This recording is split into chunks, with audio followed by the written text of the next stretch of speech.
searched many years on end.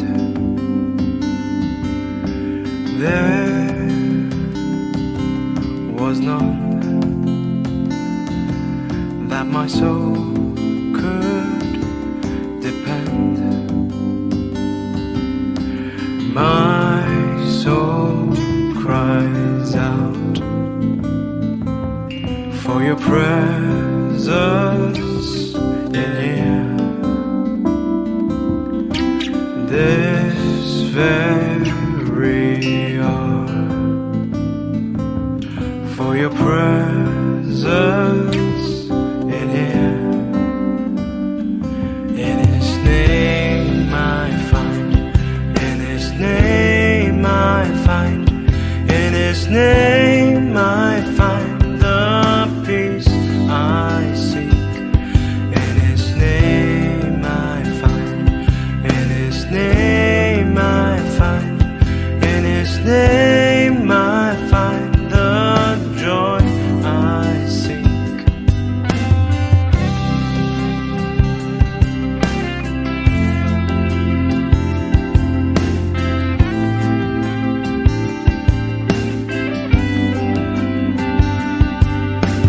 I have searched many years on end. There was none that my soul could depend. My soul cries out for your presence in here. This very hour, for your presence in here. In His name I find, in His name I find, in His name I find the peace I seek. In His name I find, in His name I find, in His name I find the joy I seek. In your presence I am free from the chain that has bound me. In your presence I am calm, waiting for the kingdom come. In your presence I am free from the chain that has bound me. In your presence I am calm, waiting for the kingdom come. In His name I find, in His name I find, in His name I find the peace I seek. In His name I find, in His name I find, in His name I find the joy I seek.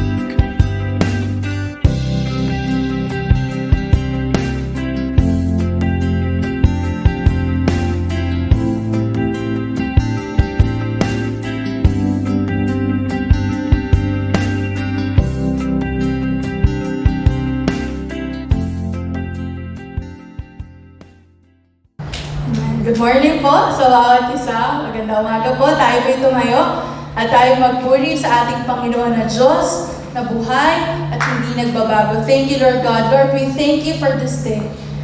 Lord, we just exalt your name, Lord God. Tinataas namin ang iyong pangalan, Panginoon. Lord, karapat-dapat ka ng lahat ng papuri at pasasalamat. You are great, Lord God.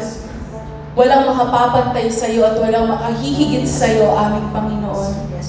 Lord, we just pray na ang aming po mga labi ay umawit, Panginoon, ng papuri sa iyo, Panginoon. Maitaas ang iyong pangalan, Lord God. Hanggat kami may boses, hanggat kami may buhay, Panginoon, magamit na ito upang mapapurihan ka. We will rejoice in you, Lord God, and we will give thanks to you, Lord Jesus, for your love is faithful, Lord God. Salamat dahil ikaw ang Diyos na hindi nagbabago. Ikaw ang Diyos na tumutupad ng iyong mga sinasabi. At Panginoon, you are constant, Lord God. Your character is constant, hindi nagbabago kung sino ka, Panginoon. Ang iyong pag-ibig ay hindi natatapos sa aming mga buhay. Lord, we thank you. We glorify you, Lord Jesus. We just want to lift your name up high. This we pray in Jesus' name. Amen and amen. Pagpurihan po natin ang ating Panginoon. We will give thanks to you, Lord Jesus.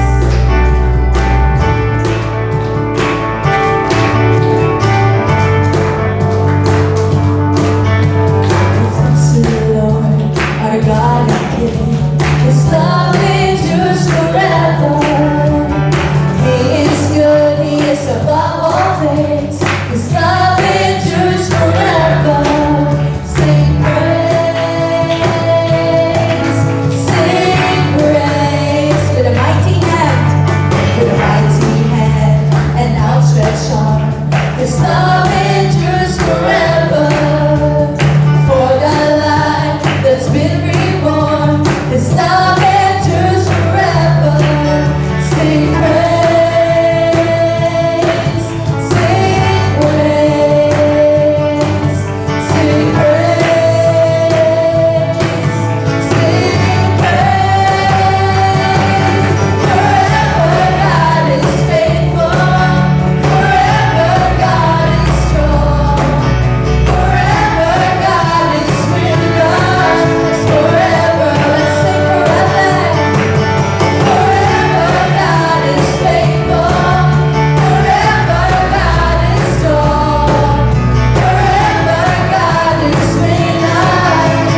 faithful to the end, Savior, Healer, Redeemer, and friend,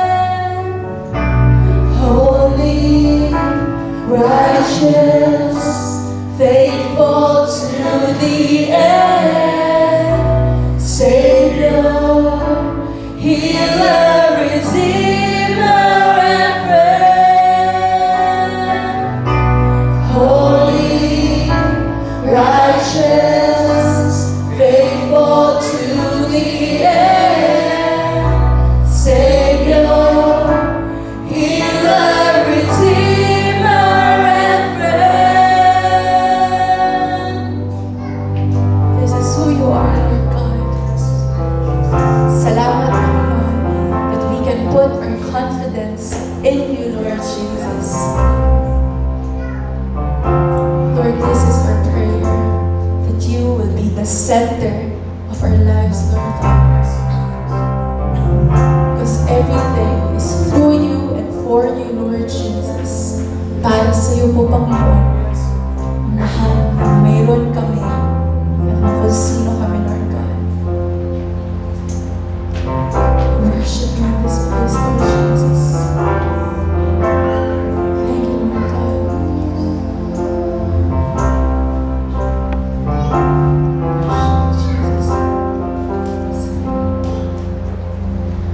Jesus at the center of it all. Jesus at the center of it all.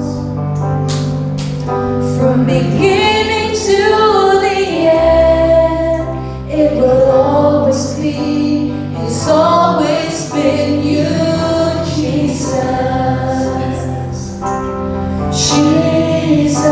Jesus at the center. Jesus at the center of it all. Jesus at the center of it all. From beginning to the end, it will always be, it's always been you, Jesus. Jesus, nothing else matters.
Jesus, you're the center,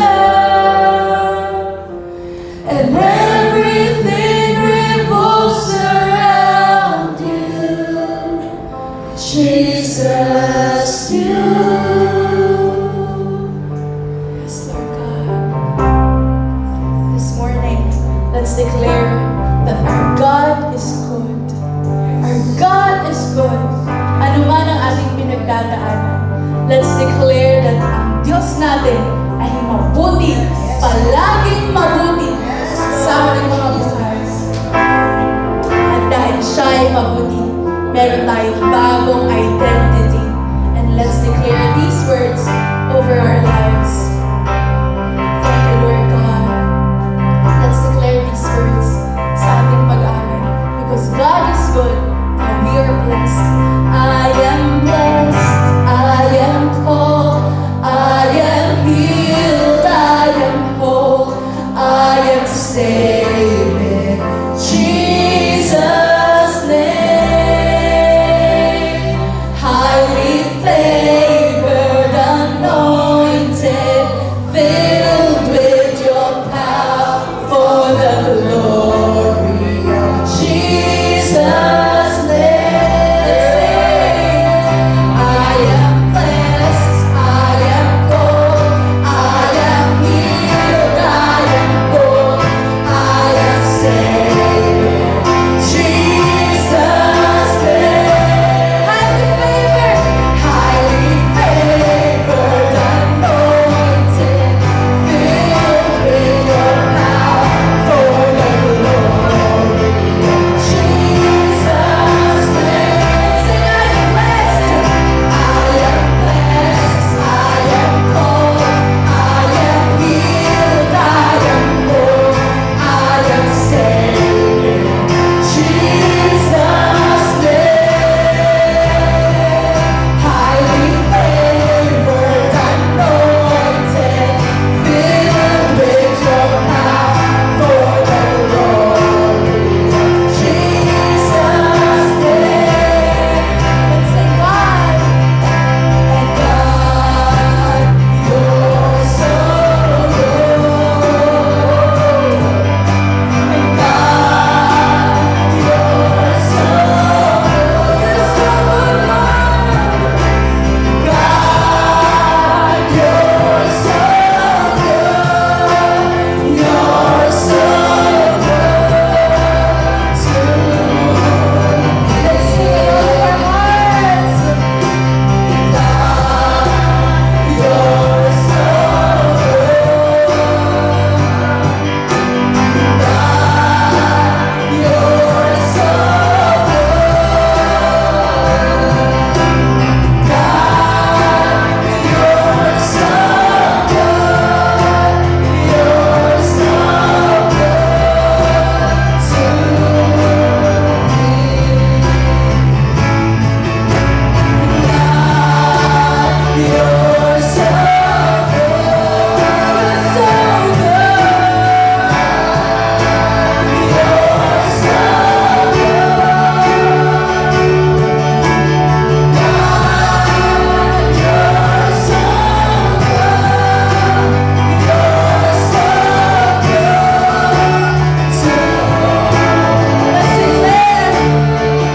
I am blessed, I am called, I am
worship Him. Ay mabuti Open your mouth ang Diyos. and declare this word. Yes, mabuti ang Diyos. Ang Diyos Ay mabuti, mabuti sa akin. Hallelujah! ay Mabuti ka, Diyos. Hindi ka nagbabago. Marami man kaming pagkukulang, pero nananatili kang mabuti sa amin.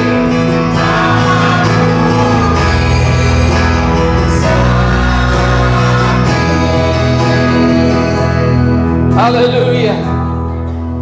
Yes, we will continue to declare this word, O God, that you are good. Not only that you are good all the time. Lord, salamat po, Panginoon. Hindi man kami, O Diyos, naging tapat sa iyo. Marami kaming pagkukulang. Marami kaming kapintasan, marami kaming kakulangan. Pero nananatili kang mabuti sa aming pong mga buhay. Lord, hindi po kami magsasawa na aming ipagsigawan kung gaano kakabuti sa aming mga buhay.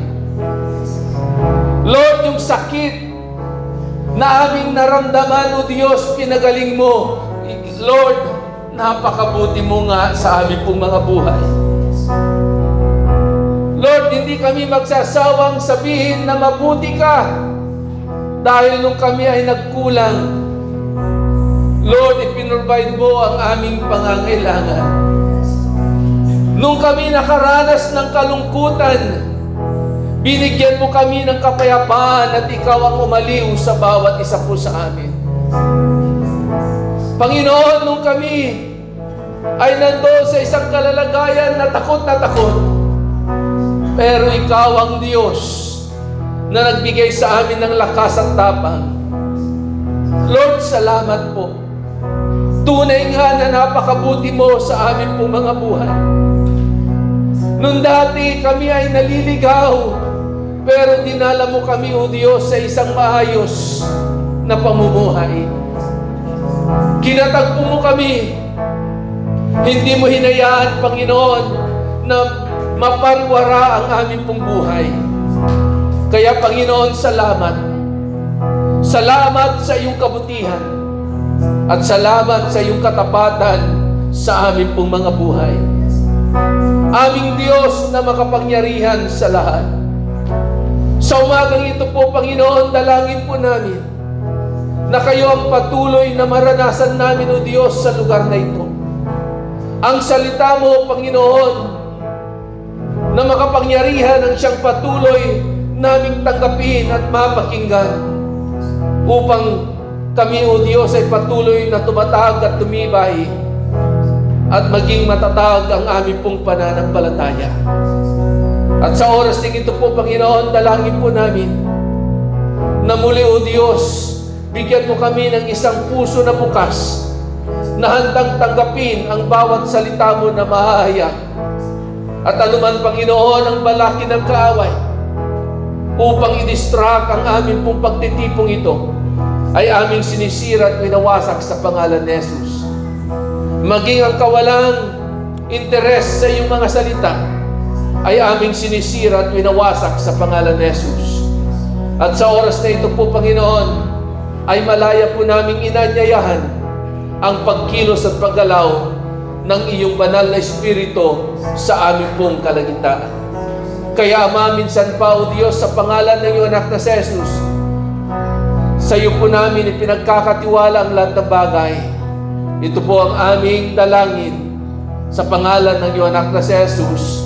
Ang lahat may magsabi ng Amen and Amen. Hallelujah. Atin ang ating pong Panginoon.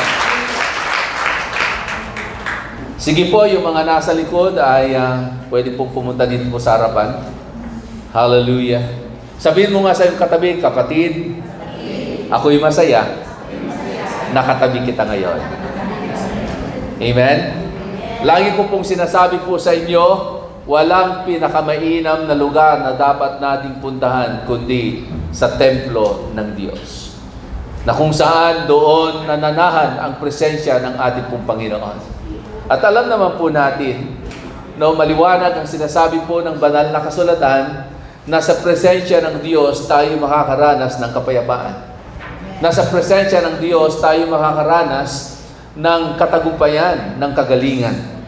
Kaya nga, kagaya ng awitin na sama-sama po nating inawit, ang Diyos ay mabuti. Ano? May mga panahon sa ating po mga buhay, nakaranas tayo ng sakit at karamdaman, pero nung tayo ay lumapit sa Diyos, siningin natin ang Kanyang kapangyarihan upang tayo ay pagalingin sa ating mga sakit at karamdaman, tayo ay pinagaling ng Diyos. No? Kaya nasasambit po natin sa ating mga labi na Siya ay mabuti. Nung tayo ay merong pangangailangan, humingi tayo ng tulong sa ating pong Panginoon. Tayo ay binigyan ng Diyos, ipinrovide niya ang ating pangangailangan. Kaya nakakasigaw tayo na ang Diyos ay mabuti. Amen? Ang Diyos ay mabuti sa iyo at sa akin. Mabuti ang Diyos sa bawat isa. Kaya patuloy po tayong magtiwala at patuloy tayong manampalataya sa ating pong Panginoon. Alam niyo po, sa ating pong Panginoon, gaya ng awitin, ang ganda ng awitin na ating pong inawit kanina. No, we are blessed, we are called, we are highly favored by God. No? So, kung yung mga salitang iyon ay talaga pong ninamnam po natin, ay patuloy po nating ito po ay i-meditate sa ating po mga buhay, naniniwala po ako na ang bawat isa, oras-oras, araw-araw, pwede nating ipagsigawan na ang Diyos ay mabuti. Amen? Nung nakaraang linggo ay ating pong pinag-aralan yung the importance of first fruit giving. Dahil itong taon po ng 2024, habang tayo ay sama-samang maglilingkod sa ating pong Panginoon, marami pong mangyayari at magaganap, hindi lamang sa ating pong mga buhay, kundi higit sa lahat, dito po sa ating pong simbahan, dito po sa ating pong church na pinagkatiwala sa ating pong Panginoon. At itong buwan po ng February ay ating pong series, yung kahalagahan ng pagbibigay, kahalagahan ng pagbibigay po natin ng ating pong offering, ng ating ikapo at higit sa lahat ng ating pong first fruit offering. Bakit napakalaga na magawa po natin ang mga bagay na ito? Kailangan ba ng Diyos ang pera? Kailangan ba ng Diyos ang kayamanan na pinagkatiwala niya sa atin? Hindi po. Dahil ang katotohanan, ang Diyos ay napakayaman. Nasa Kanya ang lahat ng bagay at pag-aari niya ang lahat ng nandito sa ibabaw ng lupa. Sa umagang ito, nais ko pong ibahagi sa inyo itong salitang ito na lagi na nating napapakinggan pag tumatayo yung mga ating mga kapatiran na nag-i-exhort about giving. At hayaan niyo po na sa umagang ito ay maipaliwanag ko po sa inyo sa abot ng aking kakayanan at sa pamamagitan ng tulong ng banal na Espiritu ng ating pong Panginoon.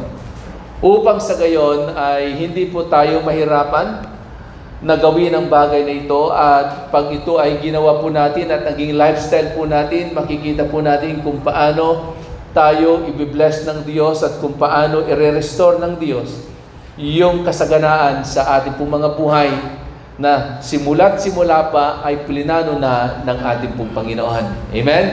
Ang disenyo ng Diyos sa bawat isa po sa atin, hindi po tayo buntot, kundi tayo ay ulo.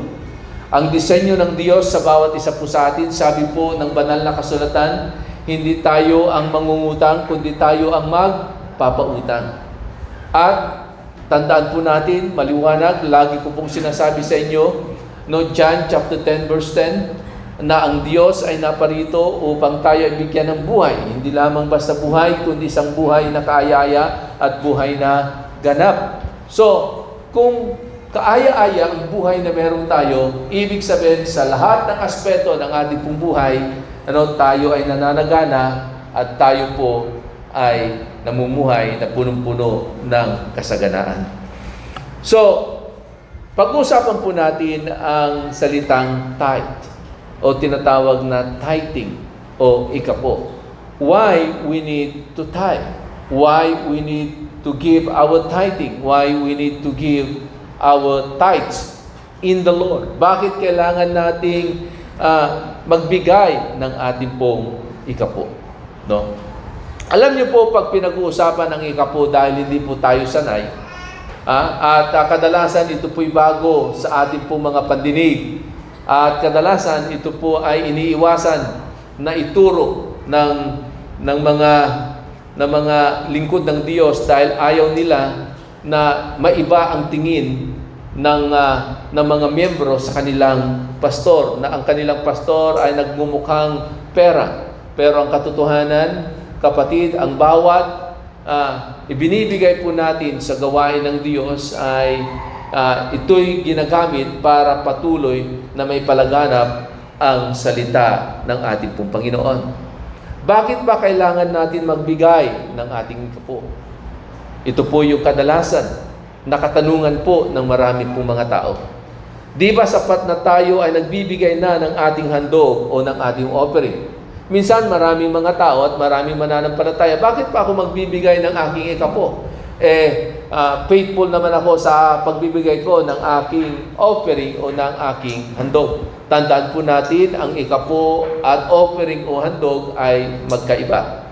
Ano ba ang magiging epekto nito sa aking buhay pag ako ay sumunod dito? Ano nga ba ang magiging epekto nito sa buhay po natin? Pag tayo ay sumunod sa utos ng Diyos, that we need to give our tithe, that we need to give our tithes sa ating pong Panginoon. Ano ba ang mangyayari sa atin pag tayo ay sumunod dito? In Malachi chapter 3 verse 6 to 12. Lagi po nating napapakinggan ito, no? Nung nakaraang Sunday sa ating pong offering, bago po ipanalangin ng ating kapatid na si Sister SP, ay pinahapyawan niya ang bagay na ito. Pero nais ko pong muling basahin po sa inyo ang talatang ito upang atin pong maunawaan pong maigi. Alam niyo ba na para sa bawat tao, para maging makabisan niya ang isang bagay at ito po ay maunawaan niya maigi, mas mainam na ito'y paulit-ulit nating napapakinggan at paulit-ulit po natin itong naririnig. Sabi po dito sa wikang Tagalog, bagamat wikang Ingles ang nasa screen po natin, in Malachi chapter 3 verse 6 to 12, sa Tagalog, Malakyas 3:6 hanggang 12. Ako si Yahweh. So, ang nagsasalita po dito ay walang iba, kundi ang ating pong Panginoon. Ginamit niya lamang ang kanyang propeta para maipadala, maiparating ang mensahe ng Diyos sa mga anak ng Diyos. Ako si Yahweh, hindi pa kayo lubusang nalilipon, sapagkat hindi ako nagbabago sa aking pangako. Okay? Nais ko pong bigyan po natin ng pansin ang salitang, hindi ako nagbabago sa aking pangako. Sabihin mo sa iyong katabi, kapatid, magbago ka man, pero ang pangako ng Diyos ay hindi magbabago. Amen? Subalit, katulad ng inyong mga ninuno, tumalikod kayo at sinuway ninyo ang aking mga kautusan. Manumbalik kayo sa akin at manunumbalik din ako sa inyo, sabi ni Yahweh na makapangyarihan sa lahat. Itinatanong ninyo, paano kami manunumbalik sa inyo? Ang tanong ko naman, matuwid bang pagnakawan ng tao ang Diyos? Hindi. ngunit pinagnanakawan ninyo ako. Sa paanong paraan? Sa mga ikasampung bahagi o sa mga ikapo at mga handog. Isinumpa ko kayong lahat sapagkat ako'y pinagnanakawan ng buong bansa. Dalhin nyo ng buong buo ang inyong mga ikasampung bahagi o ikapo sa tahanan ng Diyos upang matugunan ang pangangailangan sa aking tahanan o sa aking templo. Subukin ninyo ako sa bagay na ito. Ano ang challenge ng ating Panginoon? Test me in this matter. Subukin niyo ako sa bagay na ito. At ano ang kanyang pangako? Kung hindi ko buksan ang mga bintana ng langit at ibuhos sa inyo ang masasaganang pagpapala, hindi ko rin hahayaang salantain ng mga balang ang inyong mga pananim at mamumunga na ng sagana ang inyong mga ubasan. Dahil dito'y sasabihin ng lahat ng bansa na kayo'y mapalad sapagkat napakainam manirahan sa inyong lupain, sabi ni Yahweh na makapangyarihan sa lahat. Palakpakan po natin ang pagkakabasa ng Diyos, ng salita ng Diyos. So, ano ba ang tithes? Ano ba ang tithing? Ano ba ang ikapo? Marami sa atin mali ang pagkaunawa patungkol sa pagbibigay ng ikapo. Bagamat lagi nila itong naririnig na ito'y pinapangaral na maraming mga lingkod ng Diyos. Pero nahihirapan po silang gawin at sumunod sa bagay na ito. Una, ang dahilan kasi kung titignan nila yung halaga na kanilang ibibigay, parang naghihinayang sila. Ano? No? Parang naghihinayang sila. Pero tandaan nyo, mga minamahal kong kapatid, huwag nating panghinayangan ang mga bagay na ibinibigay natin sa ating pong Panginoon. Kasi kung sa tao tayo magbigay, minsan ang tao ay walang kakayanan para pasubalitan ang anumang bagay na ginagawa po natin. Pero pag sa Diyos tayo nagbigay, alam naman po natin that we cannot outdo our God. Okay? At ang Diyos, pag napasaya po natin at nakita niya yung sinseridad ng ating po mga puso, tiyak ang pangako niya, sabi niya, bubuksan niya ang durungawan ng langit at ibubuhos niya ang lahat ng pagpapala sa inyong buhay. So, ibig sabihin, not only blessing, but every kinds of blessings. Amen? Iba't ibang klase ng blessing at pagpapala ang kayang ipadaloy at ibuhos ng Diyos, at ibigay ng Diyos sa ating pong mga buhay. Okay? Hindi lamang sa mga material na bagay, hindi lamang sa pera, kundi sa bawat aspeto ng ating pong buhay, kayang-kaya tayong pagpalain ng ating pong Panginoon. So, tithe simply means a tenth o ikasampu. Ano yung ikasampu? Pag meron kang 100 piso, kailangan yung 10 piso na yon, na manggagaling sa 100 mo, yan ay para sa ating Panginoon. Okay? Kung meron kang 1,000 na kinita, okay, tinubok sa iyong negosyo o sa iyong hanap buhay, yung 100 ay para sa ating Panginoon. Masyadong malaki ba yung mawawala sa atin? Mas malaki ba yung nawala sa atin o mas malaki yung naiwan sa atin? Kung ating po titignan, kakapiranggot lamang. Kasi sa 100, 10 lamang. Sa 10 piso, piso lamang. Okay? So sa 20 pesos, 2 piso lamang. So kung titignan po natin, napakaliit na portion. Pero dahil sa kulang po tayo sa pangunawa, para bagang sa tingin natin ay napakalaking bagay yung mawawala sa atin. Na minsan sasabihin po natin, ay sayang, Kasi pwede ko nang pambili ng bagoong. Ay, sayang, pwede ko nang pambili ng magic sarap.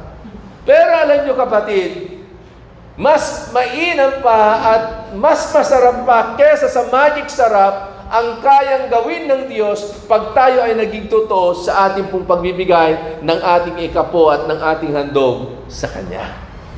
At mamamangha tayo, magugulat tayo sa gagawin ng ating pong Panginoon. Okay? Sa Biblia po, God commands His people to bring the 10% of the gross income back to God in the church. So, inutos ng Diyos na kailangang ibigay natin ang ikasampu ng lahat ng ating mga kinita. At ito'y dalhin natin sa templo, sa iglesia, sa church, para sa ating Panginoon. Okay? Kadalasan, marami sa ating mga mananampalataya, ito ang kadalasang sinasabi po natin. Pag inuutusan na tayo ay magbigay ng ating ikapo at ng ating handog sa gawain ng ating pong Panginoon. Una, bakit? Bakit kailangan kong magbigay? At then, sabi pa ng iba, hindi ko kayang magbigay. Hirap akong magbigay. Masakit sa aking damdamin. Kapatid, kung masakit sa iyong damdamin, huwag mong pilitin. Kasi walang magiging blessing. Okay? Yung iba naman, sinasabi nila, ang ikapo ay ginagawa lamang ng mga tao at ng mga mananampalataya noong unang panahon, noong Old Testament. Yes, ginagawa ng mga mananampalataya noong Old Testament, pero hanggang ngayon, ang pagbibigay ng ikapo ay inutos din ng ating pong Panginoon. Okay? Para maunawaan po natin, ang pagbibigay natin ng ating ikapo ay hindi lamang basta tayo ay dudukot sa ating pong mga bulsa at ibibigay natin ang portion ng kapirahan na meron tayo sa gawain ng ating pong Panginoon o sa offering basket, kundi tithing is a part of our worship unto the Lord. Okay? Ang pagbibigay po natin ng ating ikapo ay isang pagsamba sa isang buhay na Diyos. And God instituted tithing as a way to worship Him. Ito'y isang institusyon na ginawa ng Diyos upang ang bawat isa sa atin, sa ating pong pagbibigay, ay ito'y isang pagpapakita na tayo ay nagbibigay ng paggalang, pagdakila at pasasalamat sa Diyos na patuloy na nagpo-provide ng lahat ng ating pong mga pangangailangan. And then, to give our tithing unto the Lord is to protect our hearts from greed.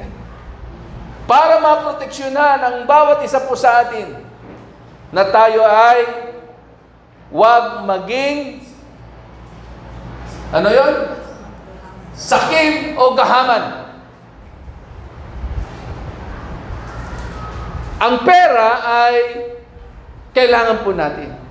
Hindi masama na ikaw ay magkaroon ng maraming pera. Hindi masama na ikaw ay managana. Hindi masama na ikaw ay yumaman. Hindi masama na ikaw ay magkaroon ng maraming pera sa iyong bank account o sa iyong alkansya. Hindi po masama. Ang pinaka-danger lamang po dito, pag hindi tayo naging mabuting katiwala sa kayamanan na ibinibigay ng Diyos sa bawat isa sa atin, nawawalan tayo ng kakontentuhan. At pag wala na tayong kakontentuhan, nagiging sakim na po tayo. Nagiging gahaman na tayo. Na akala natin lahat ng bagay na meron pa tayo ay pag-aari lamang natin. Hindi na tayo willing mag-share. At higit sa lahat, hindi na natin kaya ang mag-share pa, higit sa lahat sa pinagmulan ng lahat ng kayamanan na meron po tayo. Bakit kailangan natin magbigay ng ating pong ikapo? Not only to protect our hearts, from greed, but also to support the work of the church. Para masuportahan, matugunan ang pangangailangan ng iglesia upang tuloy-tuloy na may palaganap ang ebanghelyo ng ating pong Panginoon. Kaya nga kung babalikan po natin, ang sinabi po dito, dalhin ninyo ng buong buo ang inyong mga 10 bahagi sa tahanan ng Diyos upang matugunan ang pangangailangan sa aking tahanan. Upang matugunan ang anumang pangangailangan sa templo o sa iglesia o sa church. Isa na doon ang patuloy na may palaganap ang salita ng Diyos. Okay? Kasi pag malayo po yung pinupuntahan ng ating po mga kasamahan para ipangaral ang salita ng Diyos, lalo pa naman marami sa ating po mga kasamahan ay mga senior citizen. Hindi na nila kayang maglakad pa ng malayo. So, kailangan nila ng resources para sa kanilang gagamiting mga sasakyan para sila ay makahayo. So, the reason why we need to give our tithes so that to support the work of the church. In Genesis chapter 14, in verse 18 to 20. Makikita po natin dito kung paano si Abraham ay ibinigay niya ang kanyang 10 bahagi kay Melchizedek bilang pari, as a priest of God. Sabi dito, dinalan siya ni Melchizedek, hari ng Salem at pari ng kataas-taasang Diyos, ng tinapay at alak at binasbasan.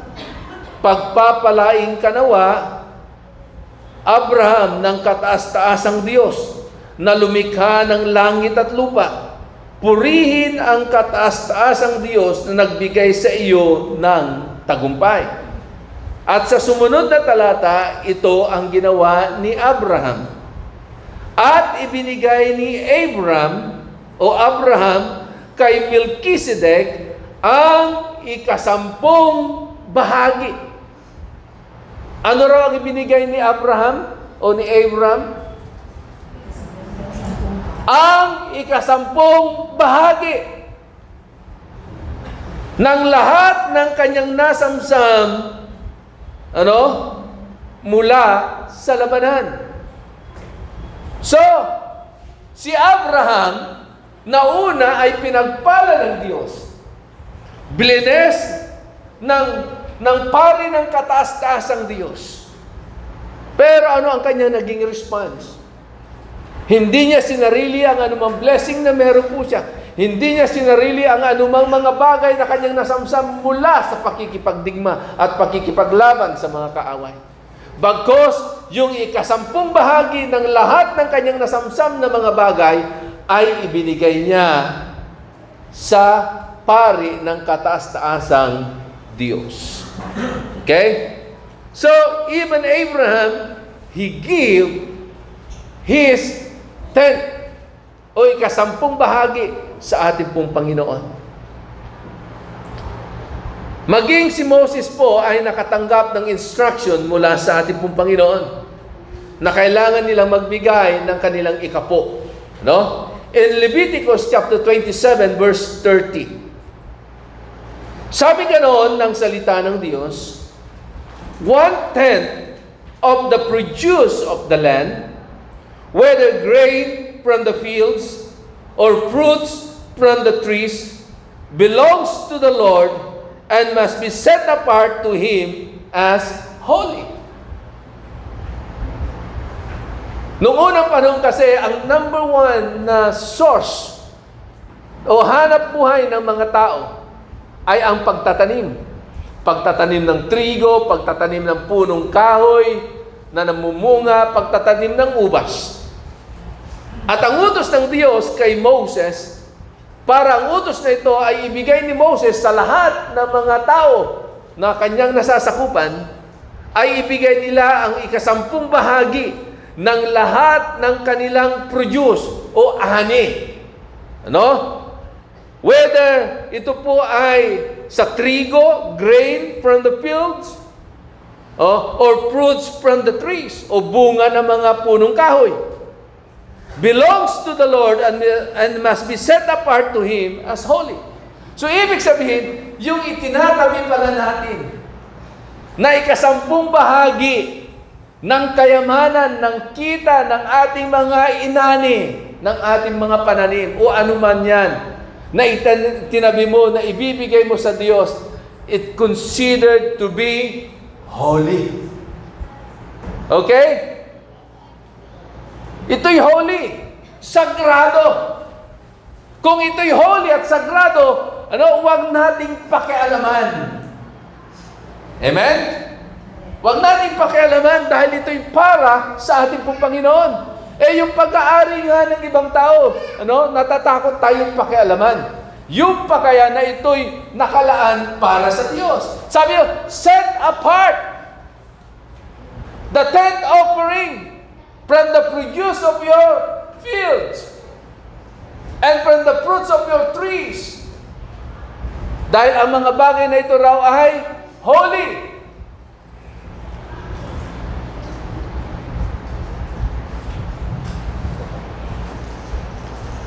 So ano pong mangyayari pag ang bawat isa po sa atin ay naging masunurin po tayo?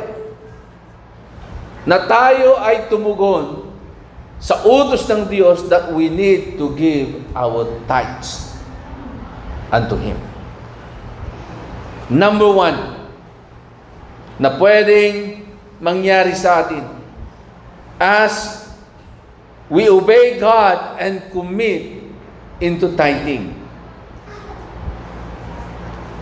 Sabi nga nun, we demonstrate obedience and God always blesses obedience. Okay?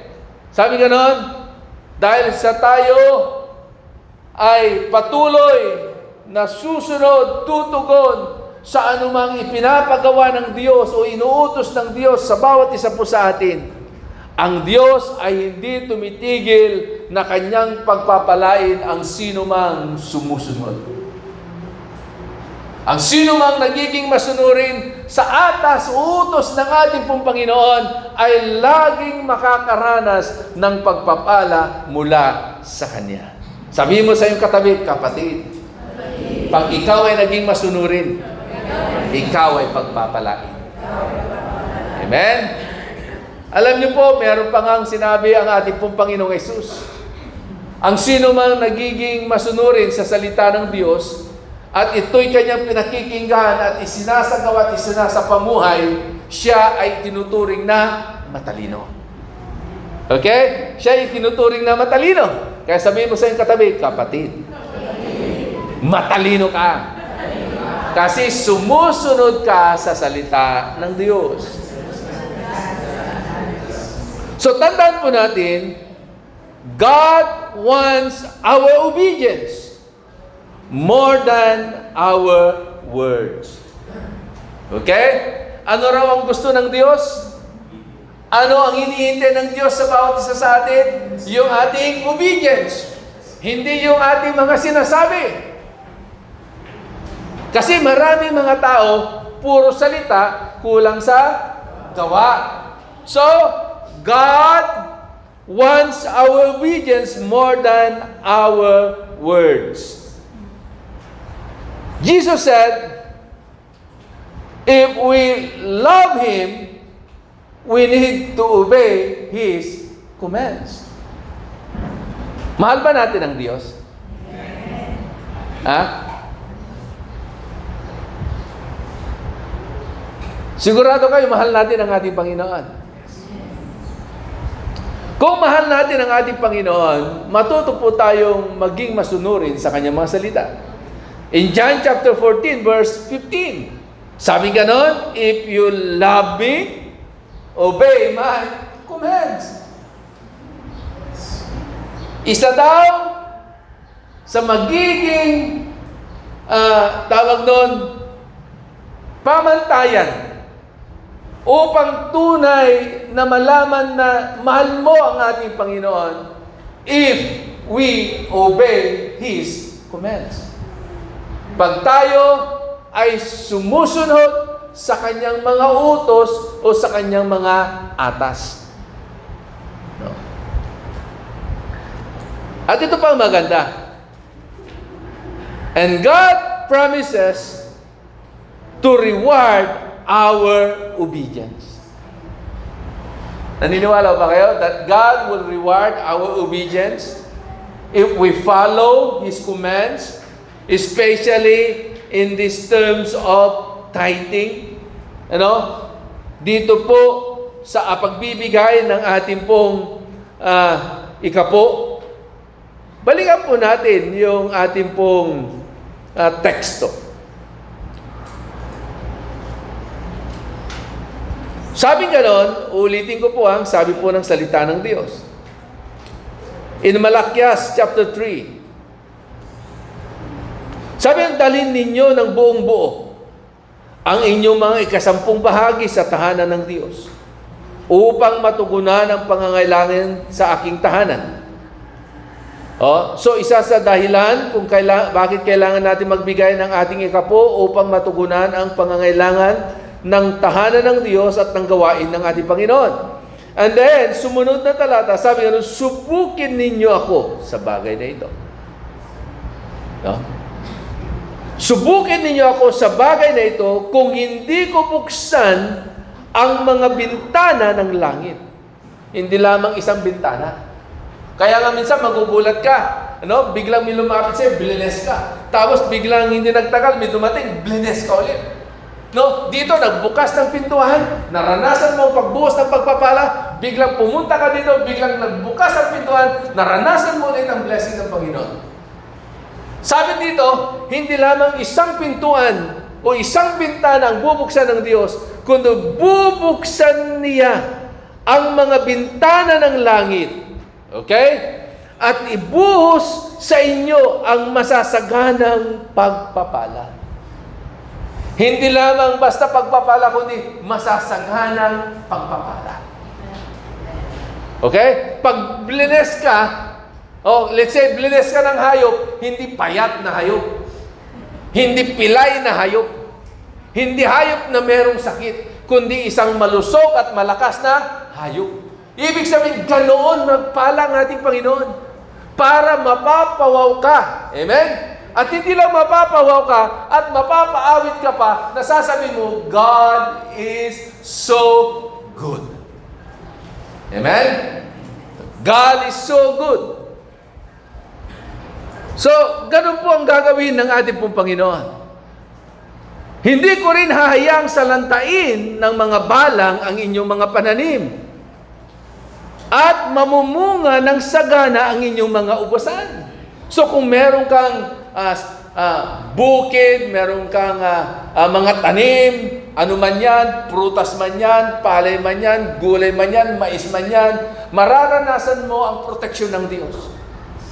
No, hindi maapektuhan sa anumang mga peste, mga mapanirang mga hayop ang iyong mga pananim. Yun ang pangako ng Diyos. Pero kung sinalanta ng mga mapanirang hayop o insekto ang iyong pananim, ibig sabihin, walang proteksyon. Ibig sabihin, hindi ka nagbibigay ng iyong ikapo. Huwag tayong matakot. Alam niyo ba, kaya nahihirapan tayo, natatakot tayo.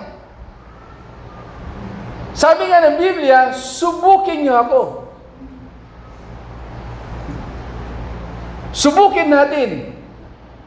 Hayaan natin, by faith, na punong-puno ng pagtitiwala sa Diyos, gawin natin ang bagay na ito. Tandaan niyo po, hindi si pastor ang nangako, kundi ang Diyos. Dahil ako, wala akong kakayanan para kayo ay pagpalain at payamanin. Pero ang Diyos na nangako ay kayang-kaya kayong pagpalain at payamanin. Okay? At kayang-kaya niyang ibigay ang matinding proteksyon sa lahat ng mga pananim na meron po tayo.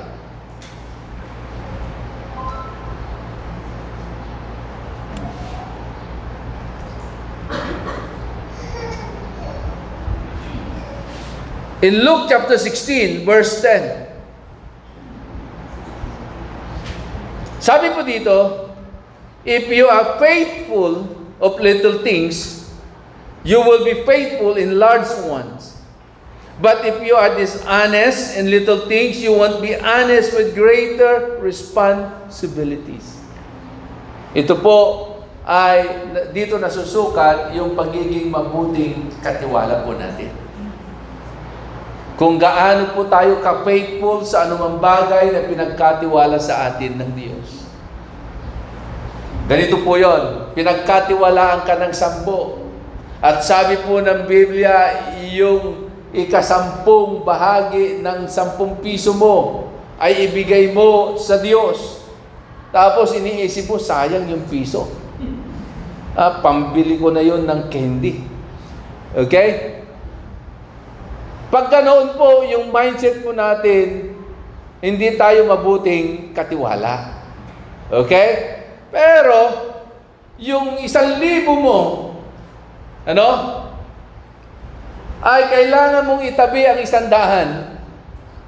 At yung 100 ay wala kang pag-aalinlangan na ito'y ibibigay mo sa gawain ng Panginoon at ibibigay mo sa Panginoon bilang tanda ng iyong pagsunod sa kanyang utos o atas, kapatid, ikaw ay tatawaging mabuting katiwala. Ibig sabihin, wala sa laki o wala sa liit. Ang importante, tayo ay maging masunurin sa anumang pinapagawa ng Diyos upang tayo po ay matawag na mabuting katiwala sa anumang ipinagkatiwala ng Diyos sa bawat isa sa atin, malaki man o maliit. Kasi ang taong hindi mapagkatiwalaan sa maliit, hindi mapagkakatiwalaan sa malaki. Ang taong mapagkakatiwalaan sa maliit ay mapagkakatiwalaan sa malaki. Okay? So, our faithfulness sa maliit na bagay ay yun ang magiging daan para tayo ay mapagkatiwalaan din sa mga malalaking mga bagay. Pangalawa, ano ba ang mangyayari sa atin pag tayo ay naging faithful sa ating pagbibigay ng ating pong mga ikapo? We get to partner with God in ministry. The reason why we need to give our tithes unto the Lord because we are partnering to God in the ministry.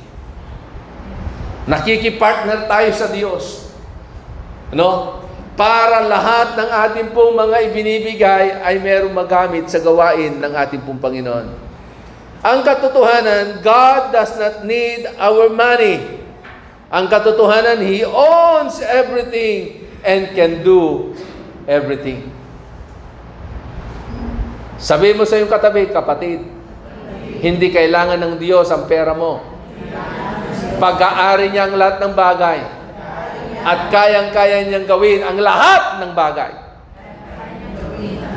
Psalms chapter 50, verse 7 to 12. Sabi ganun, "Oh my people, listen as I speak. Here are my charges against you, O Israel. I am God, your God. I have no complaint about your sacrifices or the burnt offerings you constantly offer. But I do not need the bulls from your barns or the goats from your pens. For all the animals of the forest are mine, and I own the cattle on the 1,000 hills.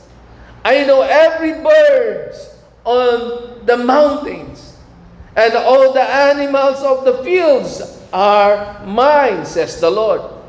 If I were hungry, I would not tell you, for all the world is mine, and everything in it." Amen?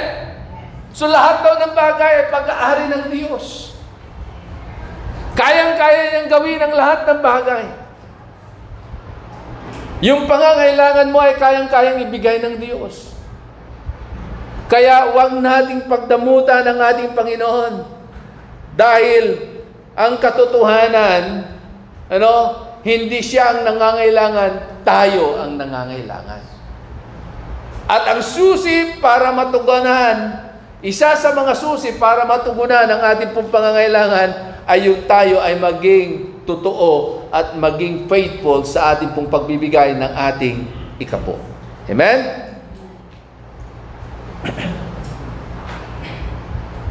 In 1 Corinthians chapter 16 verse 2. Tingnan niyo po, maging si Apostol Pablo, meron po siyang sinabi. On the first day of each week, you should put aside a portion of the money you have earned. Okay? You must set aside. Magtabi ka.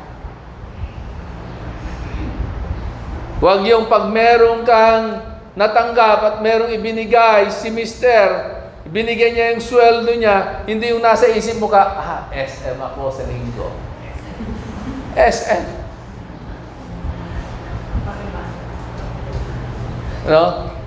Shopping ako.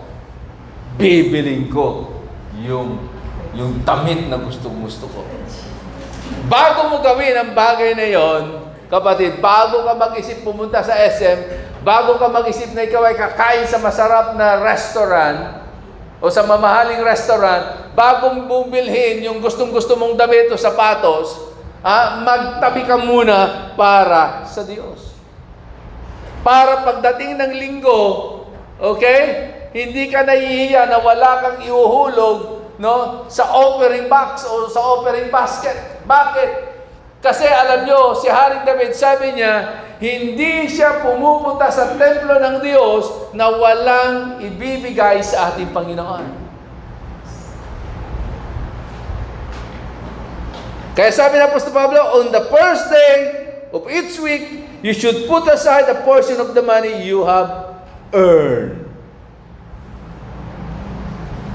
Pastor, pinaghirapan ko ito, sweldo ko ito. Yes, sabi niya, you have earned. No? Pangatlo, as we obey God, that we are willing to give our tithes, we put money in its place. Inilalagay daw natin yung kayamanan na meron po tayo sa tamang kalalagyan.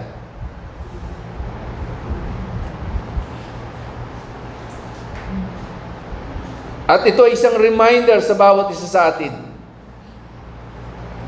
na ang lahat ng bagay na meron po tayo ay mula sa ating pong Panginoon. Tama ba yon? Ganun ba tayo mag-isip na lahat ng bagay na meron tayo ay mula sa ating Panginoon? At ang katotohanan, He is our provider. Sabi mo sa iyong katabi, ang Diyos ang iyong provider. Hindi ako. Ang Diyos. Pinapadaan lang sa akin. Amen?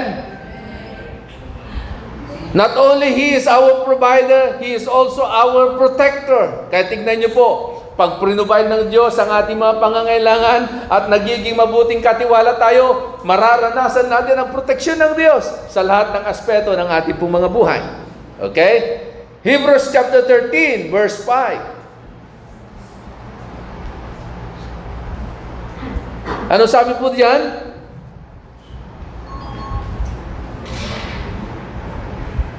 Sabi nga, don't love money, be satisfied with what you have. Tingnan mo nga ang katabi mo kung sino ang mahal niya, ikaw o yung pera. Amen? Sabi doon, sabi ni Apostol Pablo, don't love money, be satisfied with what you have. Gusto mo ma-enjoy ang buhay? Na kahit ang ulam mo sa umaga ay laging itlog na hinaluan ng puting sibuyas. dahil mura ang sibuyas ngayon. Amen? Huwag ka magre-reklamo, magpasalamat ka. Nilutuan ka pa nga eh. Amen? Magpasalamat ka. Sabi, be satisfied what you have. Alam niyo ang problema ng tao ngayon? Kulang sa kakontentuhan. Gusto nila laging meron. Tapos hanggang inaaway na ang kasama sa bahay. Huwag magreklamo. Huwag magalit. Kung ano meron, magpasalamat sa Diyos. Amen? Bakit? Kasi doon, may iiwas tayo para huwag mahalin ang pera o ang kayamanan. Ang katotohanan, lahat tayo ay may kakayanang pumili. Every one of us, we have the right to choose. Amen? We have the right to choose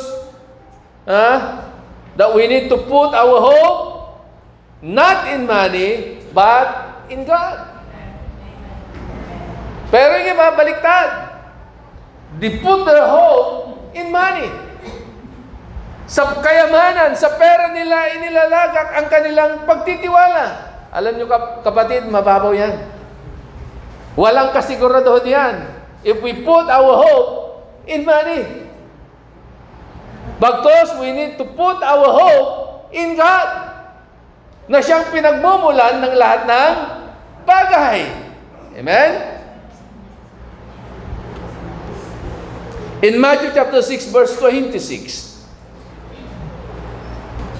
Ano sabi po dito? Upang wag sa pera tayo nakatingin lagi, wag natin ilagak ang ating pagtitiwala sa pera, kundi sa Diyos na pinagmumulan ng lahat ng bagay. Sabi nga doon, in Matthew chapter 6 verse 26, look at the birds. Tingnan nyo ang mga ibon. They don't plant or harvest or store food in barns, for your heavenly Father feeds them. Pinapakain sila ng Diyos. Hindi nagtatanim, hindi nag-aani, hindi nag-iipon, walang kamalig. Pero sila'y pinapakain. Hindi sila nagugutom.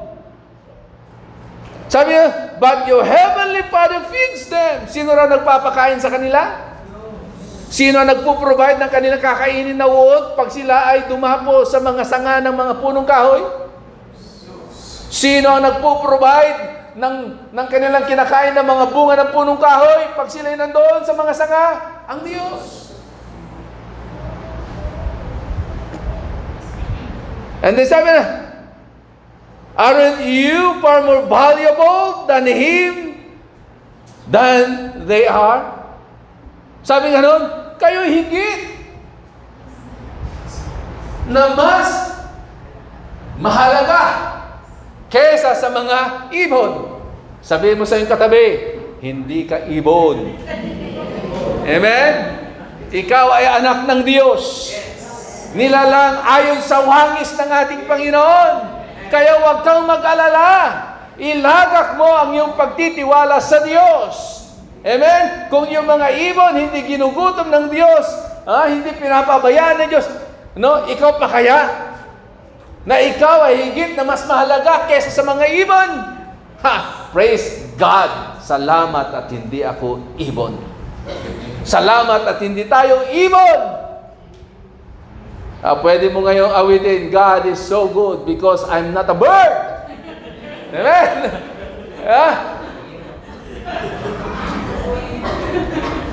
Yung palang pwede ka na magpasalamat.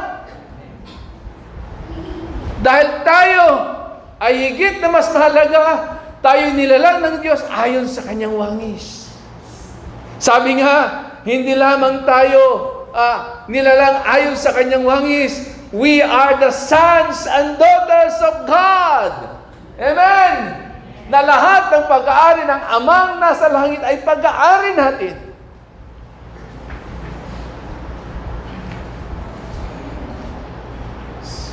So, anong dapat natin gawin? Patuloy tayong magtiwala sa Kanya.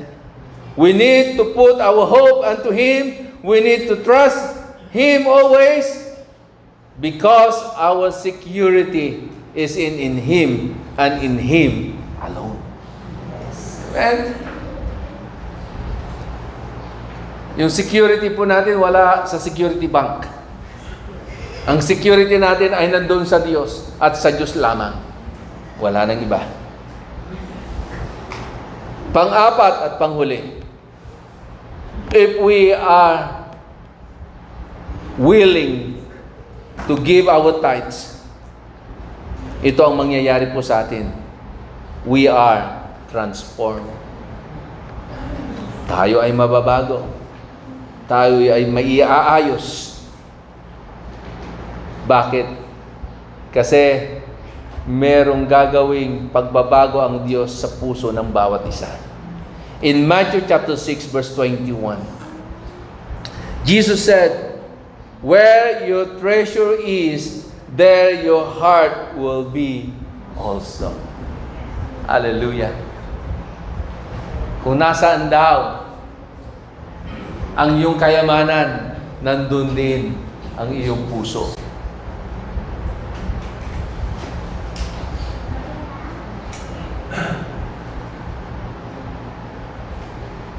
Alam niyo ba na ang pagbibigay po natin ng ating ikapo ay dito natitrain, dito naiaayos, dito nasusubok ang ating pong mga puso na sumunod sa salita ng ating pong Panginoon. Okay? Na yung puso po natin ay hindi nakafocus sa mga kayamanan, kundi nakafocus doon sa Diyos na nangako na pag tayo ay sumunod sa Kanyang mga salita, tayo ay Kanyang pagpapalain. So, sa ating pong pagbibigay, bago tayo magtapos, sa ating pong pagsunod at sa ating pong pagbibigay ng anumang inutos ng Diyos sa atin, kagaya ng ating ikapo, ng ating pong handog o offering o ng ating pong first fruit, hindi po tayo nagbibigay dahil napipilitan po tayo. Dahil ayos yung ating pong pakiramdam, kaya gusto natin magbigay. Nasa mood po tayo, hindi po. Dapat, hindi po ito nakadepende kung anong mood meron ka, kung anong emotion meron po ka, kundi dapat tayo magdesisyon, na tayo ay maging generous sa Diyos na naging generous at laging generous sa bawat isa po sa atin. Na kung nais mo na ikaw ay maging generous sa iyong pagbibigay, maging generous ka higit sa lahat sa ating pong Panginoon. Kasi ang ating Panginoon, proven po yan. Ipinaranas niya sa bawat isa sa atin kung paano siya naging generous sa iyo at sa akin. Dahil ni minsan, hindi niya tayo pinabayaan. So, when we commit to tithing, God allow us to fully experience the connection between our obedience and His blessing. Okay? Our obedience and His blessings. Gusto niyo ba yon? Na habang sumusunod tayo, ginagawa po natin, ginagampanan natin ang sinasabi ng salita ng Diyos patungkol po sa pagbibigay ng ating ikapot at handog sa ating Panginoon, mararanasan naman natin yung Kanyang blessing sa ating pong mga buhay. Okay? Lesson. Anong aral? Sabi dito, pag hinintay natin yung panahon na okay yung feeling mo, na tayo ay sumunod, will never follow through. Bakit? Because when we begin to take God at His word and do what His commands to us, we see our faith grow. Dapat daw sa ating pong pagsunod, hindi yan nakadepende kung anong nararamdaman mo. Kung nasa mood ka ba, kung ayos ba ang feeling mo, okay ba yung pakiramdam mo na kailangan mo magbigay? Hindi. Kundi yung obedience natin sa anumang pinapagawa ng ating Panginoon, Dahil sa ganitong pagkakataon, ang ating pong pananampalataya sa Kanya at pagtitiwala sa Kanya ay lumalago. Amen?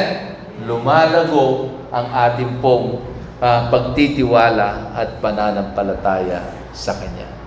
Nawa na sa umagang ito, minsan pa ay nabuksan ang ating pumakamalayan.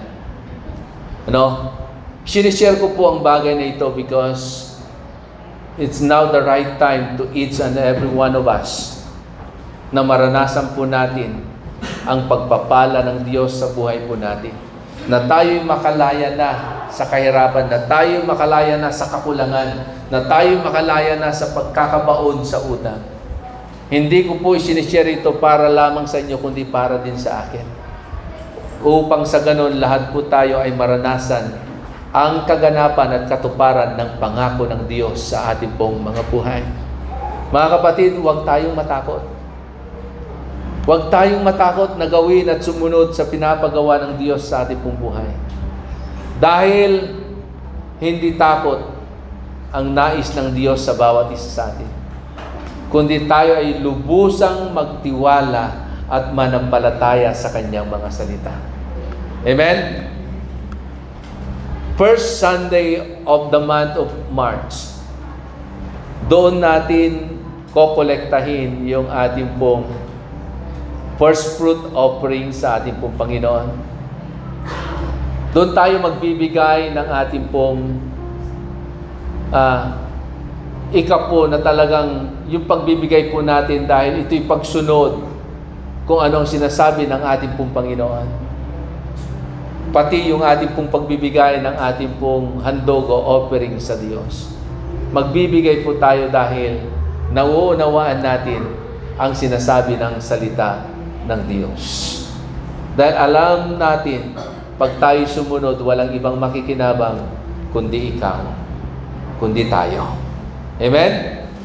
At yung ibang makukolekta at malilikom po natin ay pambibili po natin ng ating pong aircon. Kasi kailangan na natin mag-upgrade ng aircon ng ating pong church. Pero kung kayo naman po ay kinakausap ng ating pong Panginoon that you want to sow a seed para sa bagay na ito, huwag po kayong magdalawang isip. Just give. Dahil kayo ay magbibigay sa Diyos at ang Diyos ang patuloy na magpapala sa inyo. Amen? Praise God. Tayo po'y tumayo at tayo po ay patuloy na lumapit sa ating pong Panginoon. Hallelujah. Sige po, tayo po'y lumapit sa Diyos. Sa ating pong paglapit sa Kanya, patuloy po nating namnamin ang bawat salita niya na ating pong tinanggap at pinagsaluhan sa umagang ito. Natunay nga sa ating sariling kakayanan at sa sarili nating pag-iisip, mahirap gawin ang mga bagay na pinapagawa ng Diyos. Na minsan takot tayong sumunod at gawin ang anumang bagay na pinapagawa niya sa atin dahil hindi tayo sigurado kung ito nga ay mangyayari at magaganap sa ating pong mga buhay. Mga minamahal kong kapatid, ang nais ng Diyos sa bawat isa po sa atin, sumunod tayo na walang pag-aalinlangan. Sumunod tayo na walang kondisyon. Sumunod tayo na walang takot.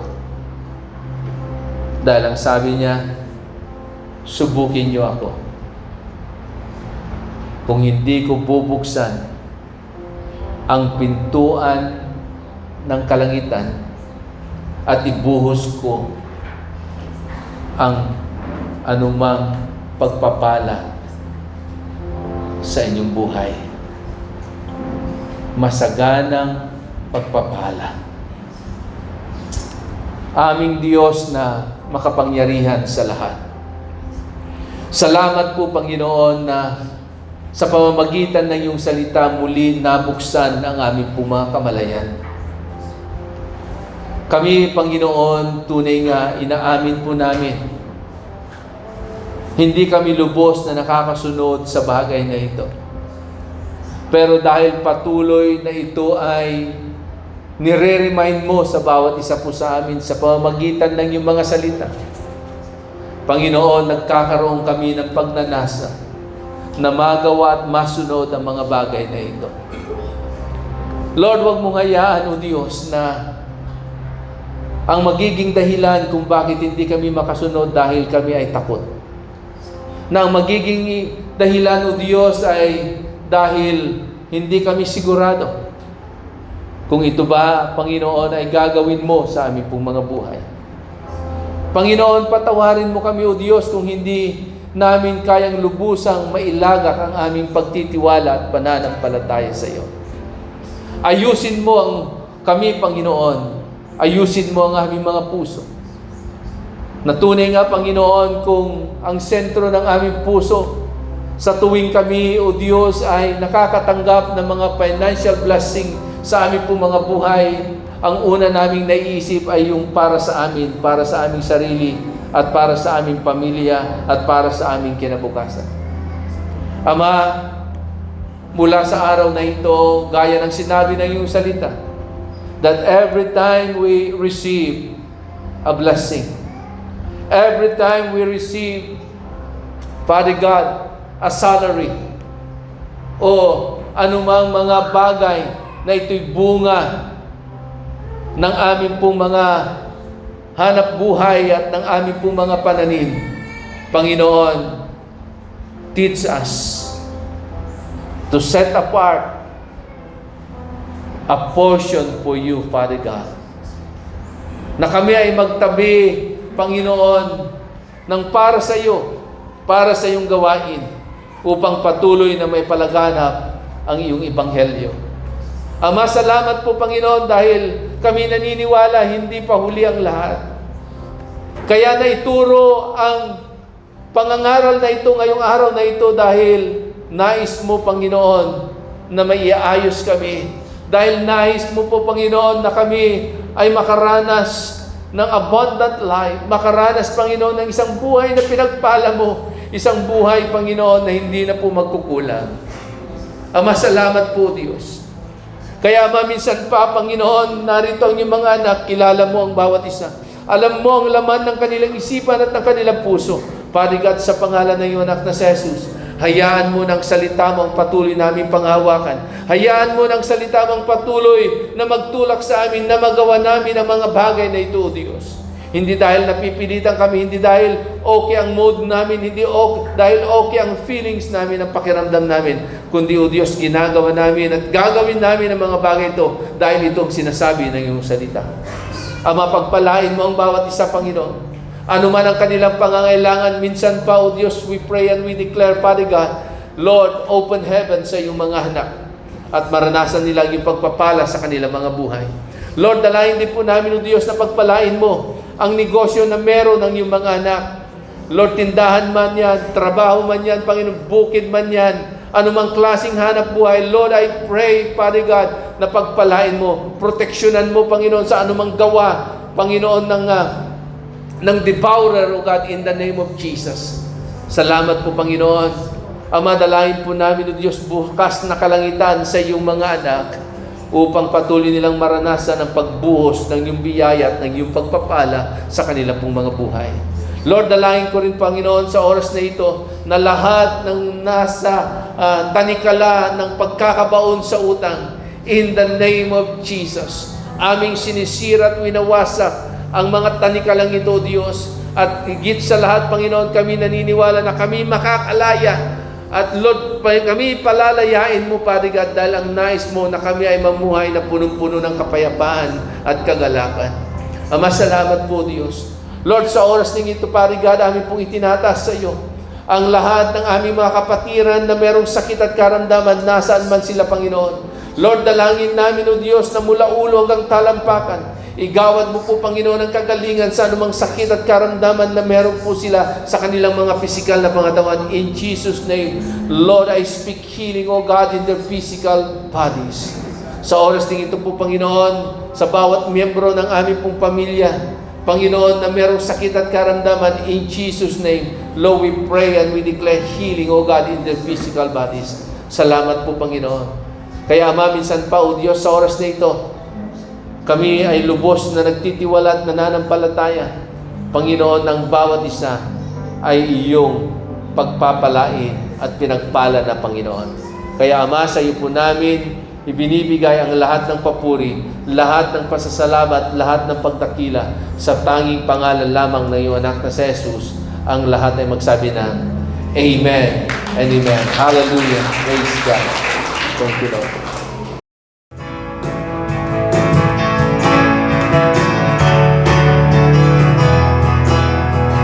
Huwag mag-alala sa mundong ginagalawan.